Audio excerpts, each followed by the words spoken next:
What is good, MexitPlanners? Thank you for joining me for another edition of the Story Couch. Today, I have a very special guest, one of my closest friends here in Merida, Bernadette L. Harris. Bernadette is from Atlanta, ATLian, like myself, and we connected, 4 years ago? Yeah, so like that. I gotta tell you all about Bernadette. She is a forensic accountant, business strategist, and the founder of BTB Advisory Firm. With over 30 years of entrepreneurial experience, she's helped small businesses build financially sound, fraud-resistant companies without sacrificing their peace of mind or well-being. That's super important. Bernadette also hosts the annual CEO Wellness Retreat and leads Sweets by Latrice, her gourmet catering brand that blends Southern flavors with heartfelt hospitality. We're talking collard greens and dessert shop. Peach cobbler, all of that. Whether she's in the kitchen or the boardroom, Bernadette believes you shouldn't have to choose between profit and peace, thank God. She's made it her mission to help others define success on their own terms. Now she's based in Merida, and Bernadette has gone through a series of changes in her personal life, business life, and all of the above. So we're gonna get into all of that today on the Story Couch. Let's get it. So we're gonna get into it because Bernadette she did something that I don't recommend. She started with me as a client, but she moved sight unseen.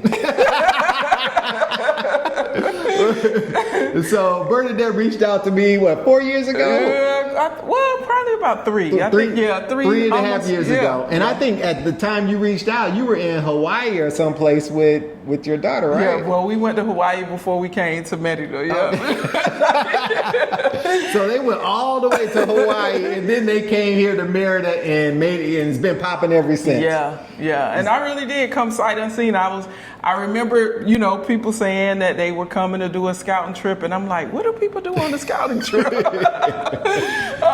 But I was real clear on what it was that I needed, right? Okay. So it was basic. I wanted to be out of the United States. Check. I wanted to be somewhere where it was safe to be black. Check. I wanted to be somewhere where there was high-speed internet. Got that? In an airport. Oh, well, So it was just like, I didn't feel like I needed a scouting trip for that. Okay, all right. So. Well, look, it worked out because you clearly, unlike most people that move here sight unseen, you actually had a plan, right? We reached out, we talked about what you're going to do and all of those things. Right.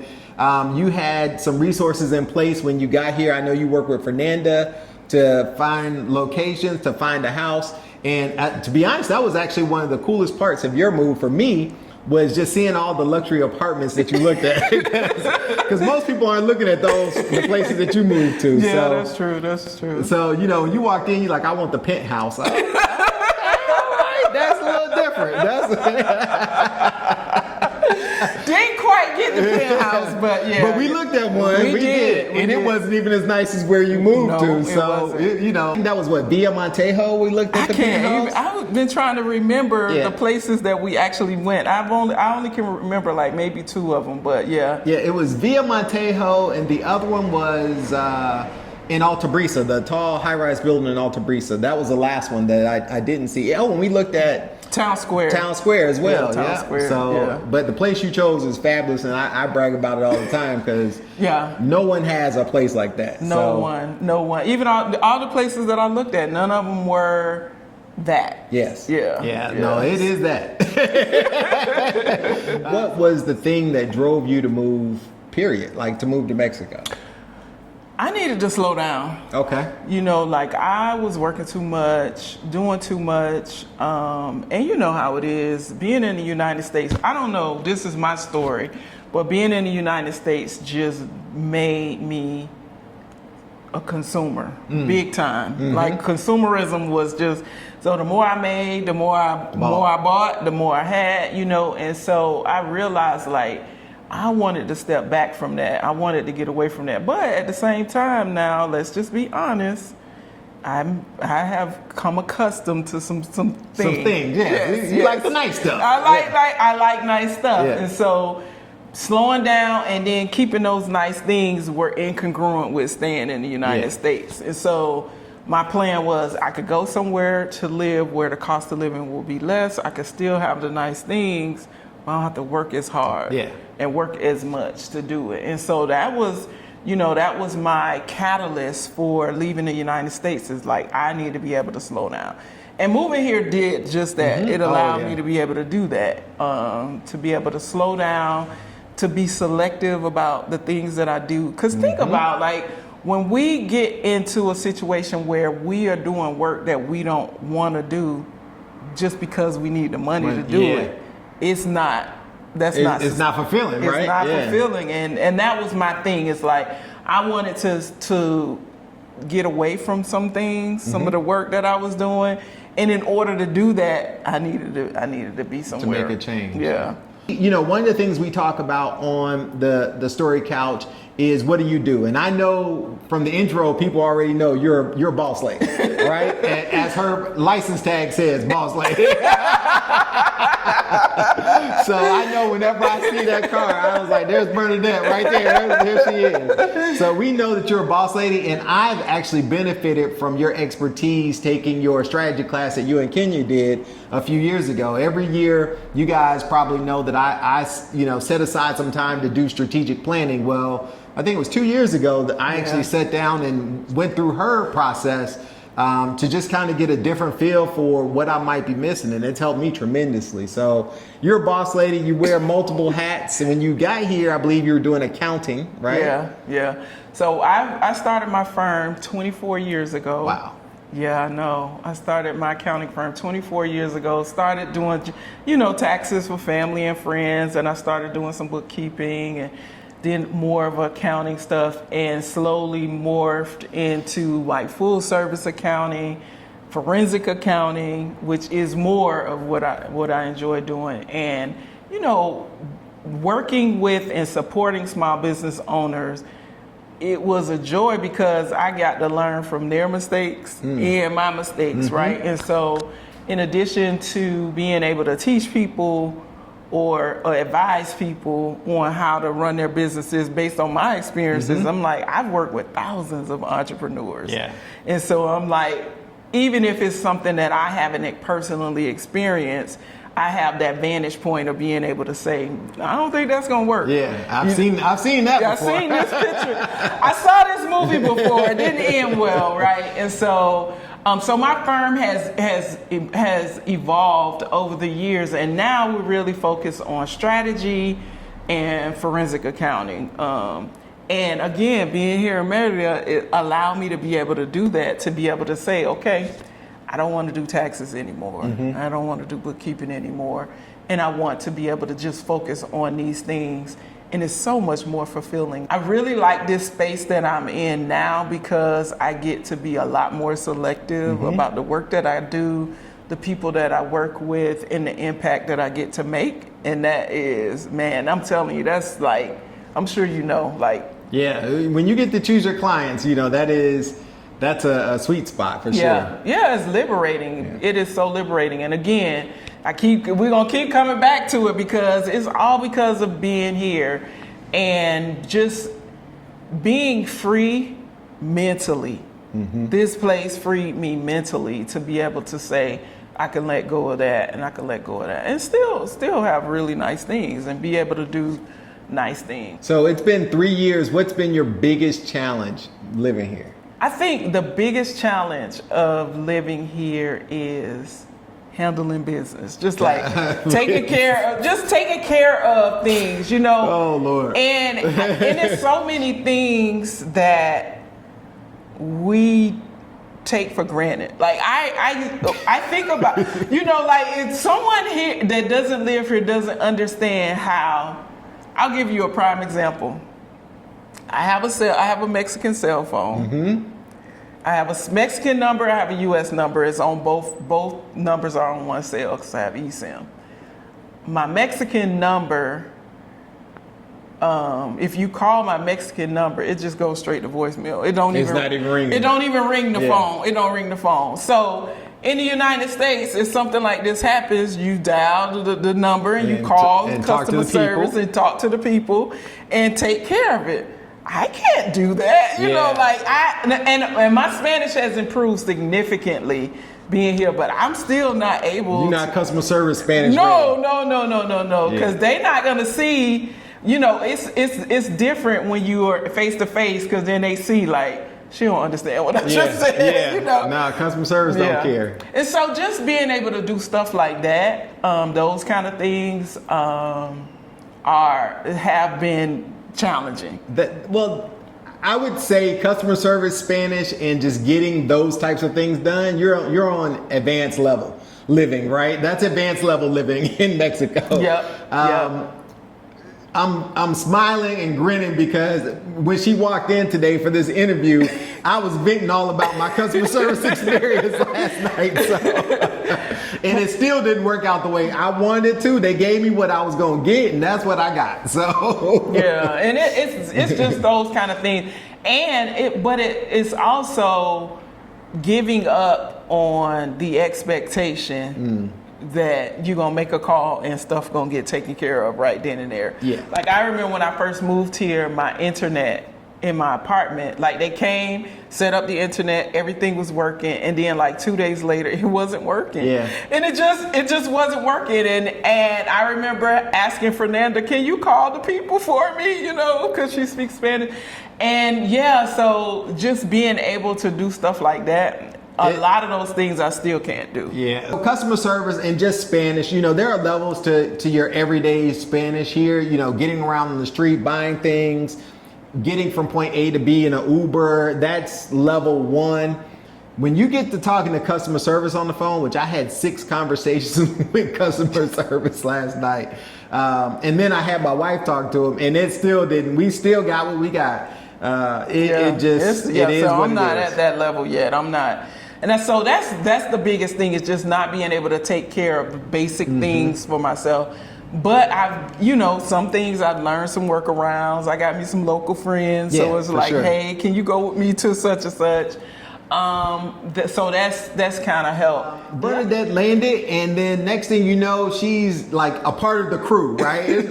And what's crazy is because she's from Atlanta and we're from Atlanta, it's almost like we feel like we should know each other, and we actually did know some of the same Like people. mutual people, yeah. Like, you know so and so. Yeah, so that's crazy, but it's such a small world when you really get down to it. You're like 1 or 2 degrees of separation for sure. Yeah. But Bernadette landed, found her tribe, and has been off and running ever since. How was it finding your people here? You know what? Moving here by myself to a place I'd never been to before caused me to do some things that I normally wouldn't do. So I am not extrovert. I am very much, I'm not, and most people are surprised when I say that. I'm very much an introvert, but I recognize that I was in a new place and I needed to do some new things. So I was just like showing up, like going to different events. I went to the walk a lot and I met people at the walk. And then when I saw people posting, oh, we're having this event, and I went to a lot of events, and I met people at different events, and you find your people because they just really kind of do. gravitate towards you. So I met lots of people, and it was like, oh, okay, she's cool. I can hang out with her. Or nope. Or Never again. One and done. Yeah. And so that was kind of how I kind of and again, knowing you helped too, because like I'm family, like we family. Yeah, nah, for sure. No question about that. Yeah. My mama know your mama, and this. No question about that. So, and what's I think one of the coolest things that you did, I don't even think you were here 30 days, and you went and supported Tanita in Cozumel for her triathlon, her 70.3, which was, I don't know if you realize, but that was one of the biggest moments in my family's history, right? For us, you saw what it was like when we were there. We were all there, and there was nothing but love. But for you to come over and support from Merida, you were one of the few families that came over. It was a couple other friends that came over, or family, right? But mostly from the States. But mostly from the States. And for you to show that kind of love less than 90 days here. That was awesome. That was really cool. That was a great weekend. That was an incredible weekend. That was a great weekend. Yeah, for sure. That was, like I said, that was a highlight. We'll be talking about that for the rest of our lives, for sure. Yeah, but and that's a prime example. It's just like doing things like that, doing things that I normally wouldn't do. Not only did I support, I drove. You drove the car.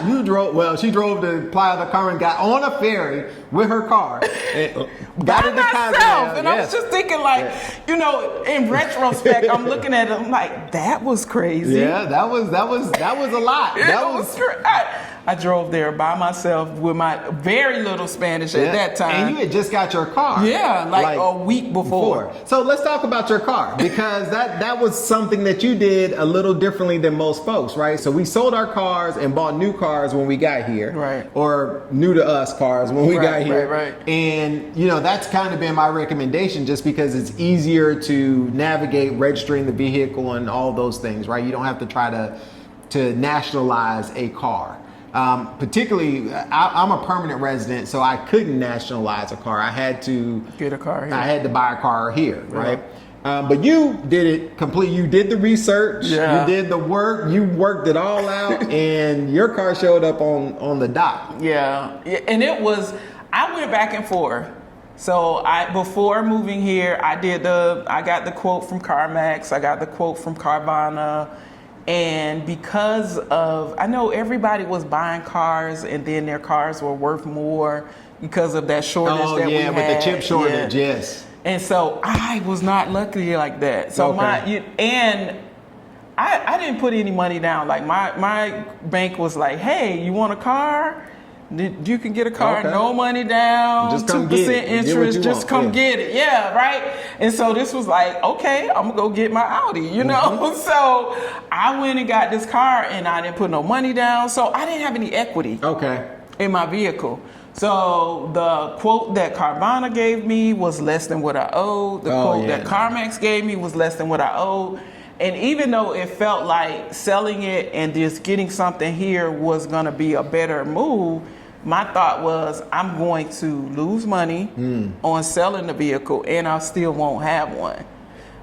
So I said, nobody else had shipped their car here. No. Nobody else had ever done it. Nobody understood the process. So I'm like, okay, I'm gonna figure it out. Yeah. And all I knew was Linear Peninsula. That was it. That's all I knew.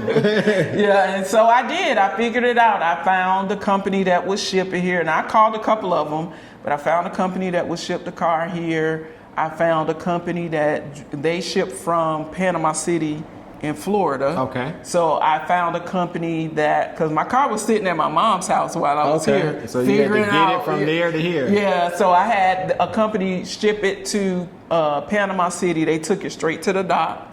And I had already done all the paperwork and everything. They put it on the boat, and it came here. Yeah. What was the cost of something like that? You know what? I don't remember. That's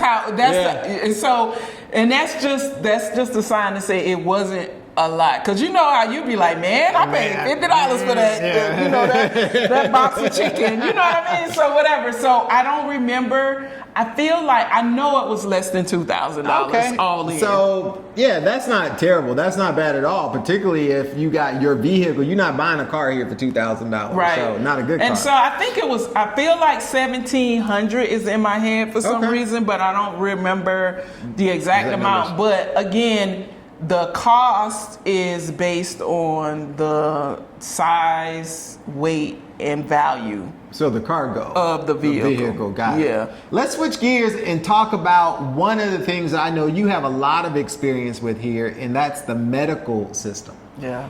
You know, people think that, oh, am I going to be able to go to the doctor in Mexico? Or we just got my daughter braces for $200. I'm gonna leave it at that. Mm-hmm. Yeah. So, I've done so much medical here. Yeah. So much. And I mean, one of the reasons that I moved here was because of health stuff, right? So when I first got here, I went, you know, I got a checkup, and I just wanted to have like a doctor that was going to be able to deal with me. I have an autoimmune disease, deficiency, whatever. I have Hashimoto's. It's like a form of hypothyroidism. So I've had this for 20 years. And so I have to have a doctor to continue check on it, monitor my thyroid levels, and just see if we need to make any changes or whatever. And when I got here, I also had hypertension. So between those two things, I needed to be able to see a doctor. But I have had some of the most amazing medical care. Like I said, I've had this autoimmune disease for 20 years. So I've been going to doctors for 20 years. But being here, I've seen every single doctor that there is. I've of course gone to like the primary care endocrinologist. I've gone to orthopedics because I was having an issue with my knees and working out and stuff and getting older. Multiple orthopedic doctors.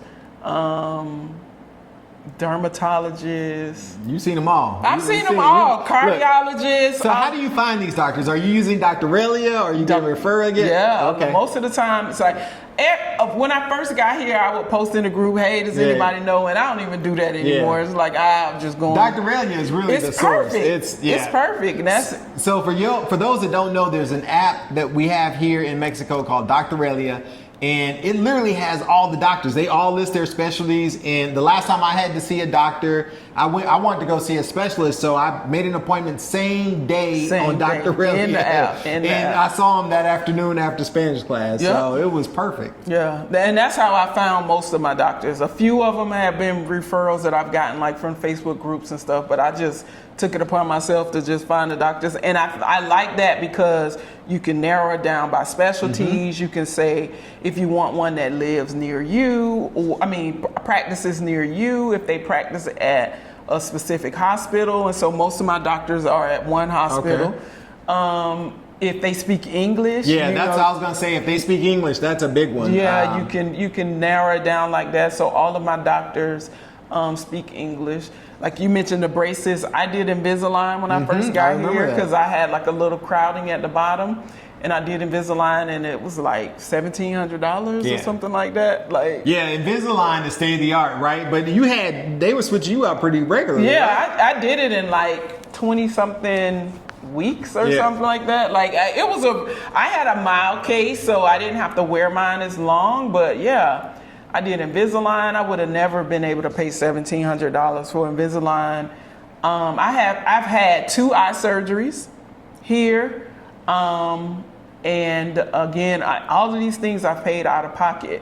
I think my surgeries were about $1,000. That's crazy. And we're not talking about LASIK. We're talking about like real eye surgery. Major eye surgery where I was like major. Major eye surgery 2 times, and then other small procedures in between there.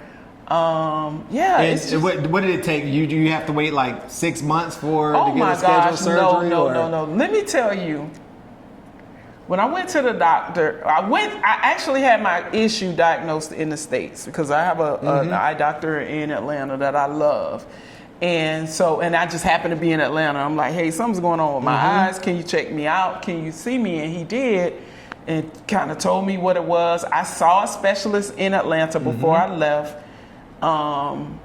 And I'm gonna just say that. That's it. That's all I'm gonna say, right? Several $100s later. And so I didn't do I just saw him for a consultation for him just to tell me what was going on. Was that out of pocket or was that insurance? Out of pocket. Out of pocket. Yeah, I don't have any. I'm not there. Yeah, because I don't have any insurance. And so I decided when I got back here that I would find a specialist and do the surgery here. Okay. So I didn't want to do the surgery in the States because one, it was going to cost 6 to 8 times more, and I would have to stay in the States like 6 weeks to recover. And I'm just that's a deal breaker. That's a no. That's a hard no. That's a hard no. So so I did the surgeries here, but I literally went to the doctor and they were like, "When you want to do the surgery?"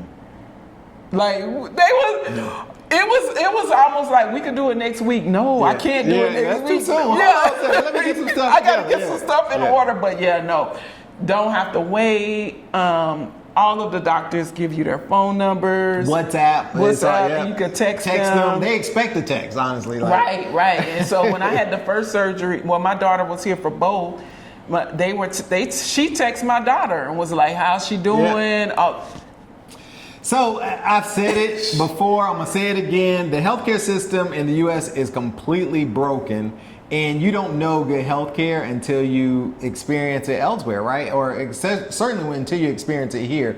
Now there's a difference between private and public healthcare here, but the private healthcare system here is phenomenal, and most of the time we're paying for things out of pocket. Speaking of healthcare and wellness, I know you have a big CEO wellness event in September. Let's talk about that. Yeah, so I have been hosting a wellness retreat here in Merida. This will be the third one. All right. And it's in September 18th to the 22nd.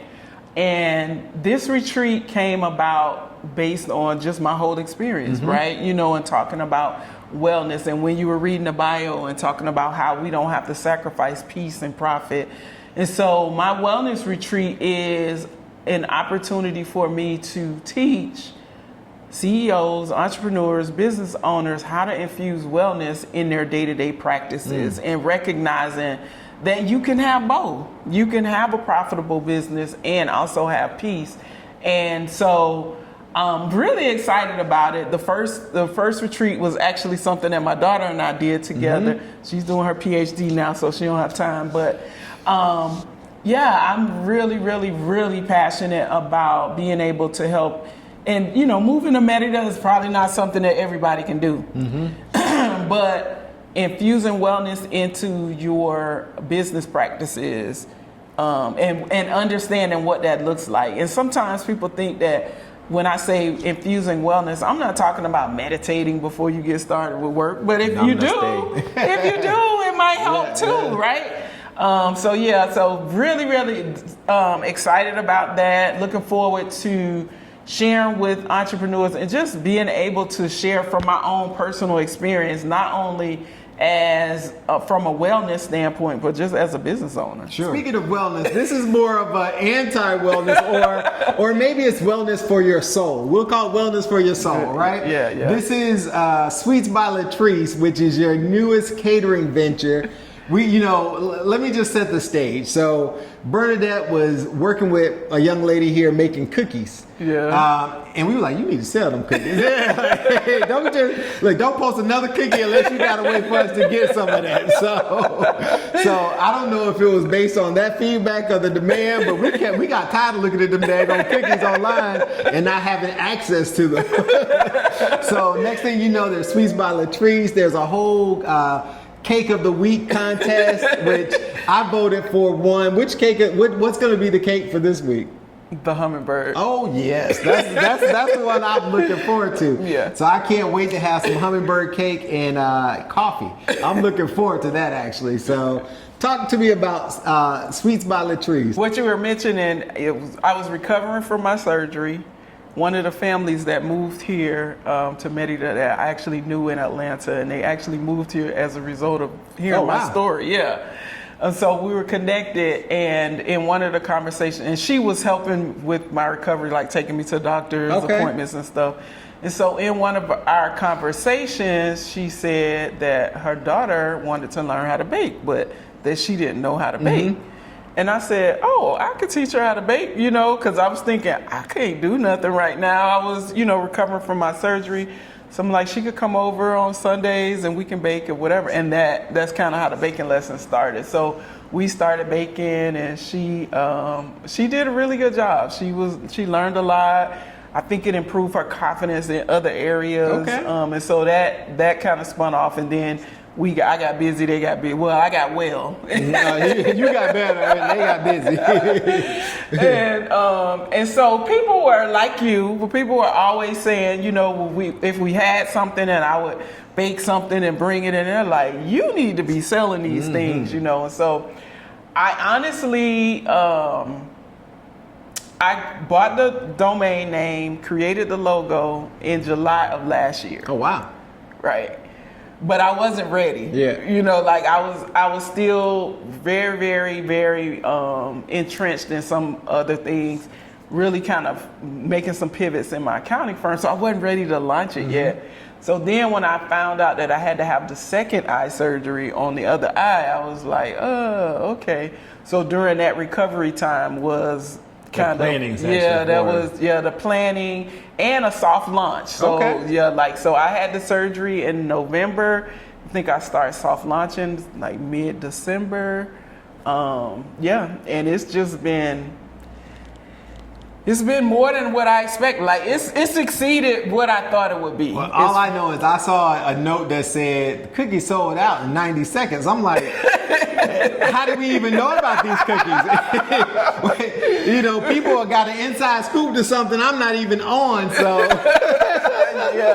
So what I've done is I initially, like, I soft launched it. So I started doing different things, trying to figure out what worked for me more so, and as of course what worked for customers. And so people were ordering like whole cakes and boxes of cookies and things like that. But then I was getting feedback from people who were single or people who were really watching their weight, and they just wanted that one little sweet thing and not necessarily a whole cake. So I said, okay, I'll start doing slices, but I can't, because it's not a full-time thing. It's a labor of love, and so it's only so much that I can do with it, right? And so I said, okay, I could do slices, and I'll just do a different flavor every week, and just sell slices of that particular flavor. So so that's how. I don't know how you missed it, but so I have a WhatsApp. I'm on it now. My wife was on it, but she didn't tell me about it. So now I just text like in the middle of the week, like, hey, this is what I'm thinking about cooking. What's the vote? This or this? And so last week the lemon pound cake. Whoa. That lemon pie, all I know is the one you made for my birthday, that didn't last a day and a half. Like, it was gone. I was like, oh, where's my cake? Where? That was my cake. So it got gone. And in addition to doing like the slices, I'm also next month, I'm hosting my first private dining event. Okay. So I'm hosting a brunch at my house, and all the Southern favorites, or many of the Southern favorites, doing shrimp and grits, and gonna do some bacon. You got real grits or polenta? No, I got real grits. You got grits. I got grits from the A. All right. Like, that's one of the things around here. Grits is a currency. It's kind of like being in prison. No, I got real grits. You can barter 2 bags of grits for a bag of collard greens. And collard greens you ain't gonna find. So I'm looking forward to that, because, you know, like, my great grandmother was the biggest influence on me as far as with cooking. And I swear she was the best cook that I knew. Everybody probably could say that about somebody in their family, right? But my great grandmother, she was a great cook. She cooked good food, she made good desserts, and she was hospitable. Like, people wanted to come over to her house, and it was a thing. For sure. It was an event, you know. And so going to my grandma's house on Sunday, whether you went to church or not, you could still go over there after. You can still go get a plate. You can still go over and get some food, and every now and then some of the people from the church, and, you know, you could tell if somebody from the church was coming, because then she pulled out the good china.